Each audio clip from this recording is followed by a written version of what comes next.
Hi, I'm Michael Reeves from PBS Public, and we have uncovered some archives from 1937 through 61 that show some shocking things about what happened economically during those times. Bye, honey. I'm off to fight some darn Nazis. Yeah, you better come back. I hope I come back. Me too. Oh yeah, I'm back. I just killed some things. Wow, I'm so glad you're alive! Yeah.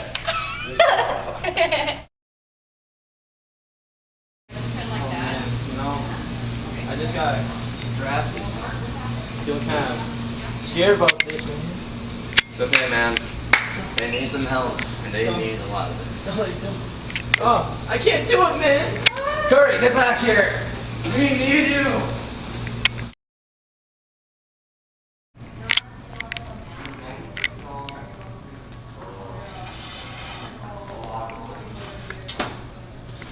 Sir, what do you think you're doing here?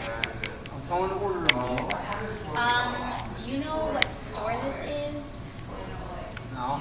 It's for all white. Can you sign? I can't read. I'm gonna need you to get out of here. They have mind to... Okay, you need to go sit over there where the black people sit. You cannot be sitting. And maybe I'll talk about serving you. I will not give you the honor of serving me, woman. Okay. Hey, this is my spot. Get up. I was here first.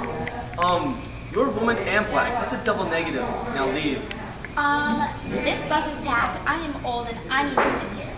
Yeah, and I'm white, so I need a spot to sit in. I don't care. You can stand. Be a gentleman. So, to wrap this up, what are your opinions of the 1940s? The 1940s, you said? Yes, with the World War II and how it dropped our unemployment rates so crazily low. Very dark times. I don't care how economically stimulated we were because of it. Many people died, and I just don't like doing a project on it because we kind of ignore that and just look at the economic side of it. That's true, Corey, but however, you realize that's something that comes along with war.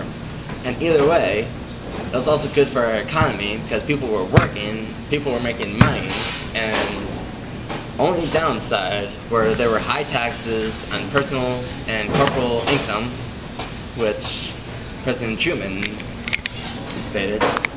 But however, there were other good things for us when we got back from the war. There was the GI Bill, which gives veterans like you and me financial aid just after the war if we lost a limb or so. Sorry by the leg, by the way.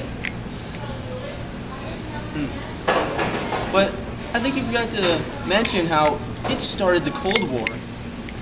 True, it did start the Cold War, but however, nothing happened from it. There was only a lot of tension.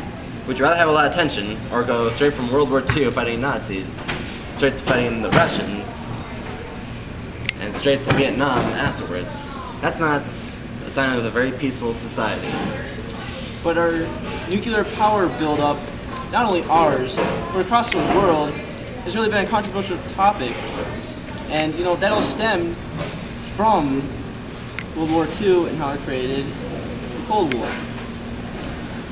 That may be true, but there were some other good things besides war, obviously. There were the baby boomers. The children that could eventually go to the moon were born about this time, which is a good thing for Buzz, for Louis Armstrong, for NASA, and for the entire world. We placed the first man on the moon. Do you realize that that had such a huge economic impact on us? But that's getting ahead of time frame that we have. That is right. Very good times during the boomer age, you know, going to the moon and whatnot. I can't deny that that was a great time for us. However, the only bad side about this same time was the civil rights movement. People were still having to sit at different tables just based on if they were black, white, or orange with purple polka dots. So honestly, how embarrassing is that? Very, very embarrassing. And not surprisingly, we didn't spend that much money during that same time when movements really started with Rosa Parks and with Martin Luther King Jr. especially at the sit-in at Woolworth. I mean, good gosh. Do you feel sorry for those restaurants that didn't have anybody coming there to buy foods from them? They were not making a profit. People were being laid off because of that. Good for humanity's sake, bad for economics. What do you have to say about that? Well, you know, I'm going to side with the human rights. You know, it's not right what they're doing, so I don't feel the least bit sorry for them for what's happening. Are you talking about the white people, just so I can make sure that there's no controversy about this? I'm talking about the businesses. Don't feel sorry for their businesses, you know, going under because they weren't getting business, you know? True. They were being terrible people. But however, they did eventually desegregate it. So in the end, even though they had some hard times, it's fair to say, eventually they realized, you know, we need to desegregate this. Seriously, we're not making any progress.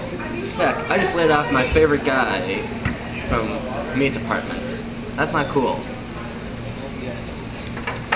That transition we had, it was tough, but it's really gone a long ways. It's been great for us. It has been a good time.